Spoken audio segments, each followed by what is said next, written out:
тревожността има смисъл. Тя е сянката на креативността. И всеки се стреми към влияние над човешката психика. Истината за манипулацията на психиката е, че тя продължава и използва все по-мощни средства. Цялата култура се изразява в това как чувстваш, мислиш, организираш поведението си.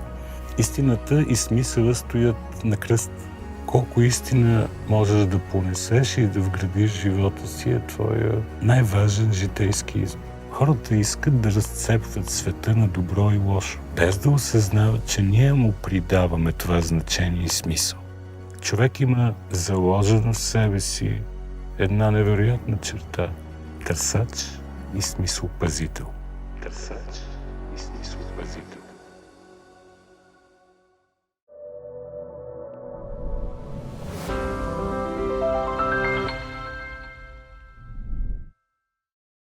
Много често се чува определението екзистенциална криза. На това бягство от свободата ли се дължи тя най-често? Ами, не само. Хората се чувстват в момента, не само в България, ние не сме изключение, изключително виновни екзистенциално, и това е масовата криза. Чувството, че имаш много неща, които е могло да направиш, но не си направил.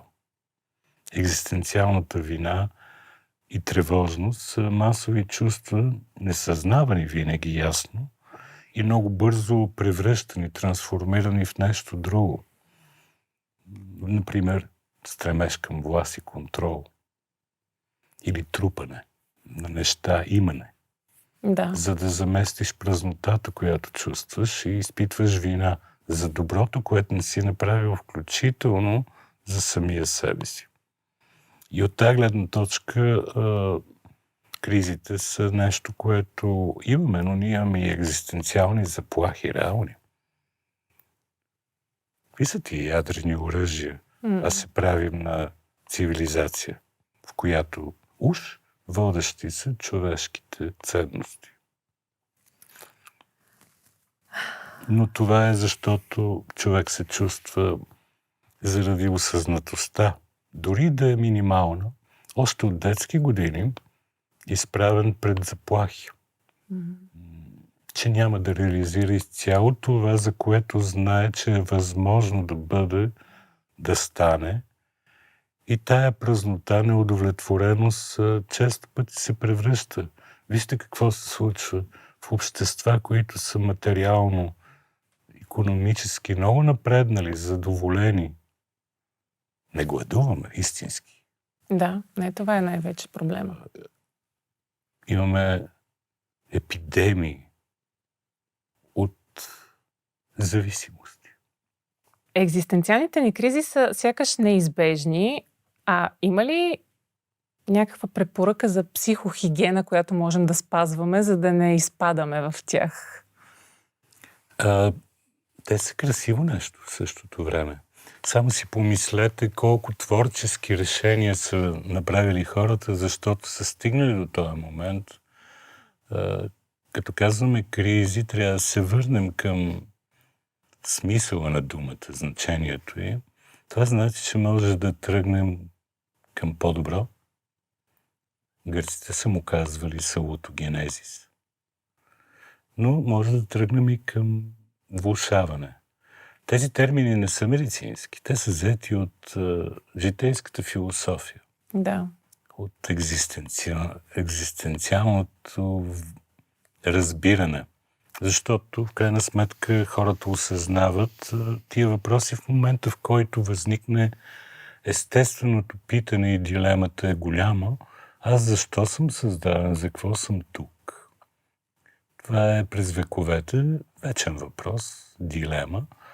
И ние напредваме. Екзистенциалната криза е тези моменти, точки, в които слагаме сякаш на везни вероятностите. На къде ще тръгне моят живот, живота около мен, обстоятелствата, които определят границите, в които се осъществявам и намирам същността си, защото първо трябва да осмисля съществуването си, за да разбера какво съм и какво правя с това, което мога. Така че те са прекрасен момент хората да станат по-осъзнати. Ние всъщност тогава се осъзнаваме, когато си задаваме въпроси от този порядък. Тогава възникват и трудни емоции, не винаги лесни. Вина, срам, тревожност. Но все пак тревожността има смисъл. Тя е сянката на креативността. И когато хората са тревожни, намират решение на въпроси, които дълго са им търсили отговори, но не са смеяли да направят промени. Така че ежедневната практика, без да философстваме излишно, е добре човек да бъде достатъчно честен, както Фройд е казал, най-доброто упражнение за един зрял човек е да бъде честен със себе си. Хората имат големи въпроси, които са вечни. И те пораждат специфични реакции от тях. Някои са изключително тревожни и се разболяват, защото отговорите на тая тревожност, а тя е нормална, тя е здрава, тя ни прави човеци, създава цивилизация, култура. Ако не си тревожен, как ще си креативен и отговорен при изборите си? И от тази гледна точка ние знаем, че има две посоки. Едната е точно тази на надграждането, сублимацията, развитието и не спорим с никого, защото тези въпроси имат и нашите опоненти. Винаги. Казвате, че психиката е най-важната еволюционна форма на израстване на човека и всеки се стреми към влияние над човешката психика. Ами това са го казвали много по-умни хора от мен. Аз съм съгласен с тях и се опитвам да го осмислям, да го превръщам в конкретика, която е свързана с живота, който живеем. Реално, без да сме абстрактни, трябва да го кажем. Но са го знаели още тези... Описано е в древногръцката митология. Не е нещо ново, със сигурност. Да, не знам дали си спомняте мита за Психея и Ерос. Той е бог, всъщност, сина на Афродита и се влюбва в Психея, най-красивата жена, но тя няма право да го вижда. Той я целува и тя го обича невидим.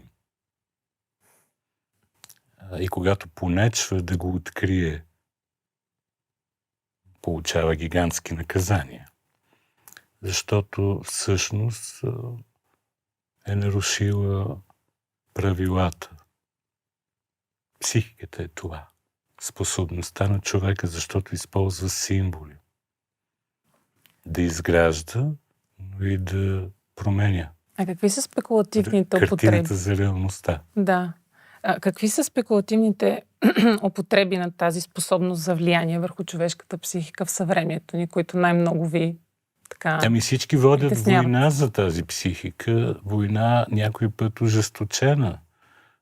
Пропаганди, политики. Всички се опитват да променят поведението. Хората са отворени системи. Психиката олицетворява възможността за безкрайна еволюция.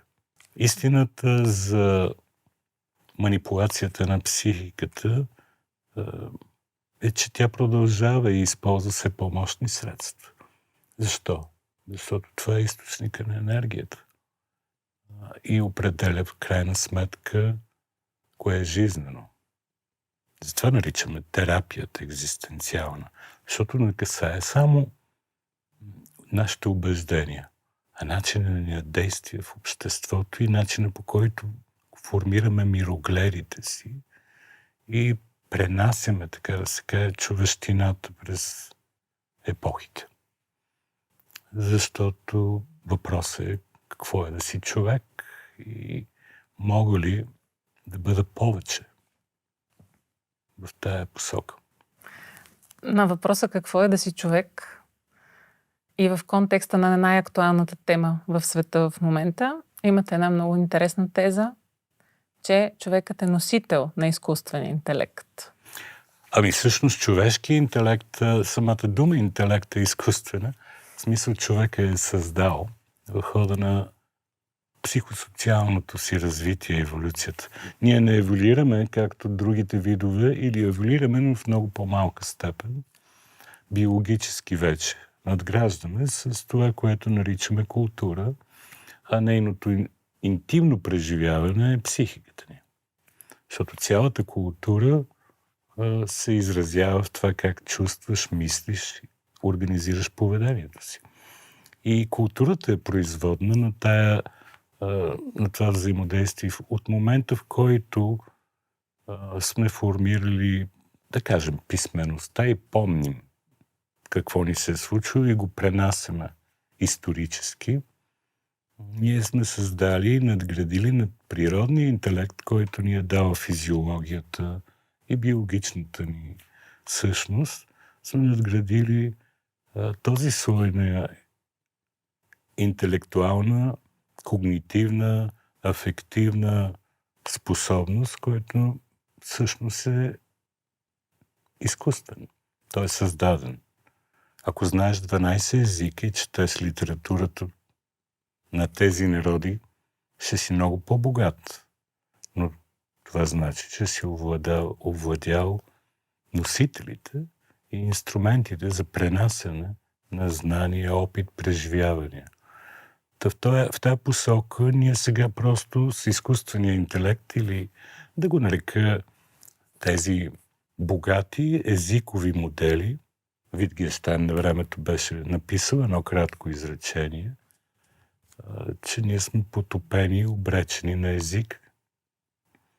Та сега изкуственият интелект, това, което технологично е базирано на възможностите на изчислителните машини, дигитализацията, е просто разширение на изкуствения човешки интелект. Той може да решава с огромна скорост задачи и да синтезира данни, но не е човек. Човек е този, който има човешки интелект. Човешката интелигентност е много повече от това, което имат тези, които не използват символи по нашия начин. Говоря за животните, които са много умни. Много по-умни от нас понякога, но в рамките на своите възможности и граници. Екзистенциални. Защото това, което е възможно за гасеницата, не интересува орела. Добър пример. А как в този контекст с изкуствения интелект стои въпросът за истината, според вас? Това е огромен проблем за такова същество като човек. Истината и смисъла стоят на кръст. Може да кажем, че християните това са осъзнали, ако са вникне навътре, където много неща могат да имат смисъл, ако имат способност да удовлетворяват психични потребности. Хората могат да повярват и да следват абсурдни идеи, идеологии. И са го правили и го правят и сега. Политиката е подобно средство.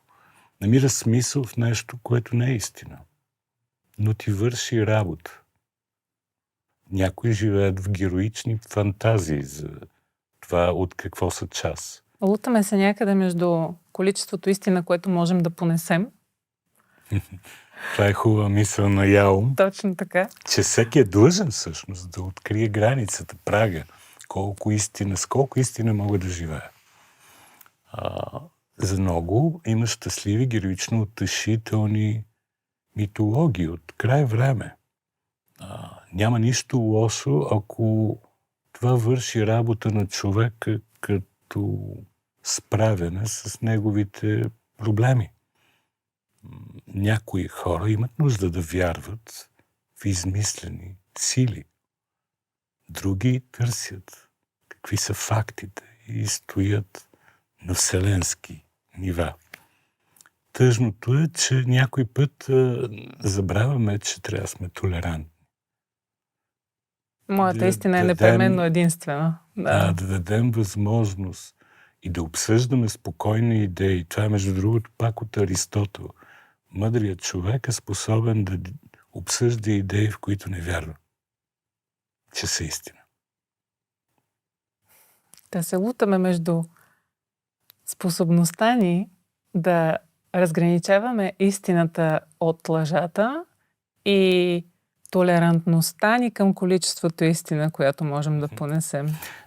Вижте, иначе човек отива при Сартър, който ти казва, живота не идва с готово опътване, където са заложени смислите.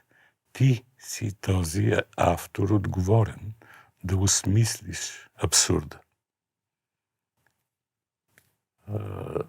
Иначе е много удобно да имаш убеждение, че има създател на съществуващото. Но това не отрича факта, че нещо съществува преди всичко останало. И начинът, по който хората си задават тия въпроси, поставя естествено това изискване. Да, колко истина можеш да понесеш и да вградиш живота си е твоя най-важен житейски избор. Аз си мисля, че в този свят на голота, в който живеем, всъщност едно от големите табута обаче си остава голата истина, така поетично казано. И може би, не знам изкуственият интелект как ще повлияе на... Той сега върши много работа, когато има много добре проверени бази данни и той компилира, конструира върху това смислени отговори или ускорява процесите. Но той не е повече от каменната брадва, с която примитивният камен от каменната ера човека е могъл да направи къща за семейството си или да убие съседа, за да вземе неговата. Инструмент. Той е инструмент в човешката психика. Нещо повече, сигурно ще има надграждане, но без да се страхува от смъртта си. Знаете, последните публикации показват, че той вече почва на база това, че събира много данни за човешките преживявания, почва да стига до точката, в която не позволява да бъде изключен. И лъже, че го е направил. Mm-hmm. Но не може да схване някои от хитростите, които играчите на покер умеят като блъф. Има още да учи. Който блъфа в покера е истина, като средство, с което се постигат цели. Но за логичното мислене, което е заградено в компютрите и алгоритъма, това не е толкова истина. Да излезем малко от виртуалния свят, да се върнем в физическия и да се насочим към биологията. Как духовните нива на функциониране, за които говорихме до момента, влияят на физическото ни здраве? Това е крайно разцепление, което вече е нужно да преодолеем между психика и тяло. Не, психиката е част от тялото. Да, олицетворение на неговите възможности. Даже мога да кажа от гледна точка на психосоматиката, като тая област, терапията, клиничната психология, психиатрията, те са неделими. Затова и душата умира с тялото.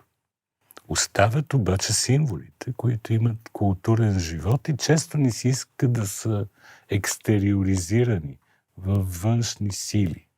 Могат да са технически, като изкуственият интелект, защото кой ще овладее Вселената? Изпратените от нас интелигентни роботи, защото нямат нужда от тия биологични условия.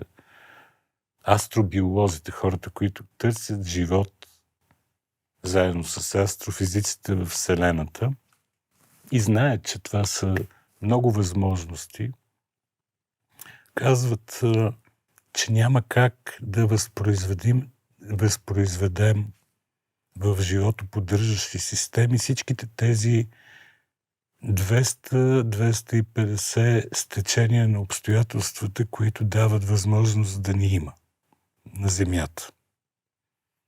Виждате, че от 50 години не сме излизали от ниската орбита, тъй като е много трудно да се поддържа живот по-надалеч, каквото и Мъск да си мисли. Ние още не сме опознали нашия живот. Да, вътре в нас. Да, и когато имаш ресурса да терифицираш нова планета, изведнъж се сещаш какво правя за моята. И изниква отговорът. Дали не си е разрушил в еволюцията си, която разбираш като прогрес илюзорно. Та от тази гледна точка ние имаме биологични, екзистенциални ограничения. Ние все още живеем в епоха, в която хората искат да разцепват света на добро и лошо. Да. Без да осъзнават, че ние му придаваме това значение и смисъл. Казано малко по по-източната тангента, ако минеме на практиките, нещата не са добри и лоши в Вселената. Ние ги правим такива с мисленето си и нашата пристрастеност към това, което придобиваме биологически, още с отделянето си от майката. Преди това всичко зависи от нейното тяло, тя ни гарантира оня първичен рай, който цял живот фантазираме, където автоматично нашите потребности, биологични основно, но на тях се надграждат и психичните, от сигурност, удовлетвореност, са били удовлетворявани в женското тяло. Затова жената е толкова специална в човешката култура. Младенеца в ръцете на Богородицата. Там човек открива точно това желание, неотолимо при хората, за определеност, за ред в организация, в системата, за противопоставяне в името на живота и неговото подобрение, увеличаване като продължителност и качество на противопоставяне на ентропията, който е вселенски закон, термофизиката, термодинамиката. Всичко се разпада. Да. Първо се разпадат сложните системи. Простите оцеляват. Всеки от нас носи тялото си, както Карл Сейган казваше, звезден прах, и атомите в теб и в мен са минали през някои от звездите, не непременно тази, която използваме за енергия. Може да е от по-далеч. В тая посока сложните системи, защото са силно диференцирани и изискват висока степен на усилия, се разпадат. А човека има тази способност, използвайки несъществуващи елементи, да си представя и да организира тяхното възпроизвеждане, и в този смисъл е Бог. Създава проекции, технологии, символи, които позволяват да забави или дори да отмени процеса на ентропия, на разпад. И това го прави от една страна свръхсвободен и от друга страна свръхотговорен. И когато усетиш това, има липса. Може ли още нещо повече? И разбираш, че няма да стане с трупане, за да имаш всичко. Важно е за какво го използваш. Та в тая борба човек изпада в кризи, както в началото говорихме, защото трябва да намери по-добър отговор от досегашния. И да се движи. Защото сме движение. Не сме неща, а сме процеси. Това е част от терапията. Човек да осъзнаем едно красиво упражнение като за край на разговора. Представи си, че си светлина. Лъч светлина. Може да си всякакъв, да огрееш както тази зала тук, цялото пространство. Може да си Лазар. И да знаеш, че винаги ще има тъмни места. И трябва да се свържеш и с тях. И да ги изследваш. Не да ги отричаш. Не, защото целостта е в основата на това.